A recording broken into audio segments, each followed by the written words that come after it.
ইলিশ মাছ খেতে ভালোবাসে না এমন বাঙালি খুব কমই দেখা যায়। তারপরে যদি হয় সেটা আবার ইলিশের পাতুরি। যে কোনো বাঙালি অনুষ্ঠান বাড়ির মেন অ্যাট্রাকশন হলো এই ইলিশ মাছের পাতুরি। অনুষ্ঠান বাড়ির মতন বাড়িতে কিভাবে ইলিশ মাছের পাতুরি বানাবেন সেই রেসিপিটি আপনারা একবার দেখে নিন।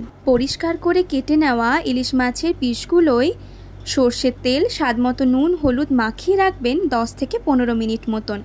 আর সেই সঙ্গে একটি পাত্রে 2 চামচ কালো সর্ষে, 2 চামচ সাদা সর্ষে, 1 চামচ পোস্ত জলে ভিজিয়ে রেখে দেবেন 10 মিনিট মতন। 10 মিনিট পরে জলশুদ্ধ সর্ষে আর পোস্ত, কাঁচা লঙ্কা, স্বাদমতো নুন আর সর্ষের তেল দিয়ে ভালো করে একটা পেস্ট বানিয়ে নেবেন। তাড়াতাড়ি করে নেওয়ার জন্য এখানে আমরা মিক্সার জারে মশলাগুলো বেটে নিয়েছি। এরপর ছোট ছোট করে কেটে নেওয়া কলা পাতাগুলোকে তাওয়ায় একটু ভালো করে সেঁকে নিতে হবে। এবারে পাতুরিটা ভালো করে সাজিয়ে নেওয়ার পালা। কলা পাতার উপরে প্রথমে সর্ষে পোস্ত বাটা, তারপরে ইলিশ মাছ, তার উপরে আবারও সর্ষে পোস্ত বাটার আরেকটা লেয়ার, কাঁচা লঙ্কা আর সর্ষের তেল দিয়ে কলা পাতাটাকে খুব ভালো করে মুড়ে নিতে হবে। 2 দিক ভালো করে মুড়ে নিয়ে ছোট্ট করে সেটাকে বানিয়ে তারপর সুতো দিয়ে ভালো করে আটকে দিতে হবে। এই একইভাবে বাকি পাতুরিগুলো সাজিয়ে নিতে হবে।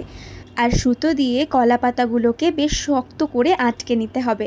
আমরা এখানে খুব সরু সুতো ব্যবহার করেছি, তবে মোটা সুতো হলে পাতুরিগুলো বেঁধে নিতে সুবিধে হয়। পাতুরি বানানোর ক্ষেত্রে কলা পাতাগুলোকে আগে তাওয়ায় সেঁকে নিতে ভুলে যাবেন না কিন্তু। পাতুরির ফ্লেভারটা আনার জন্য এটা খুবই জরুরি একটা স্টেপ।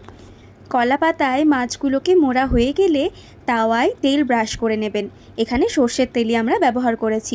সর্ষের তেলটা ভালো করে ব্রাশ করা হয়ে গেলে এক এক করে কলা পাতায় মোড়ানো মাছগুলোকে সাজিয়ে দেবেন আর ঢাকা দিয়ে রাখবেন 5 থেকে 7 মিনিট মতন। তারপর ঢাকা সরিয়ে মাছগুলোকে একবার উল্টে দেবেন, আবারও 7 থেকে 8 মিনিট মতন ঢাকা দিয়ে রাখবেন। এইভাবে আরও 2 থেকে 3 বার মাছগুলোকে উল্টে পাল্টে দিয়ে এবং ঢাকা দিয়ে রেখে পাতুরিটা তৈরি হবে। ইলিশ মাছ সেদ্ধ হতে যেহেতু খুব বেশিক্ষণ সময় লাগে না, তাই 20 মিনিটের মধ্যেই এই ইলিশ মাছের পাতুরি একদমই তৈরি হয়ে যাবে। সামনেই জামাই ষষ্ঠী আসছে। জামাই ষষ্ঠী স্পেশাল এই ইলিশ মাছের পাতুরির রেসিপিটি আপনাদের কেমন লাগলো আমায় অবশ্যই জানাবেন।